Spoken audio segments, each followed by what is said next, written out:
Magandang hapon po sa inyong lahat. Narito na po ang resulta ng loto ngayong 2 p.m. draw, July 16, 2026 para sa mga games na 2D Lotto at 3D Lotto. Para sa 2D Lotto, ito po ang winning combination: 16 and 5 in exact order.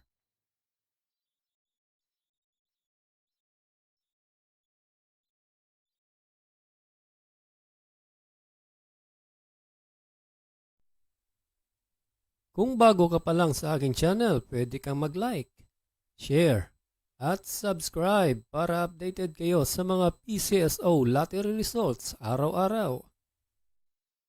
At para sa 3D Lotto, ito po ang winning combination: 8, 4, and 5 in exact order.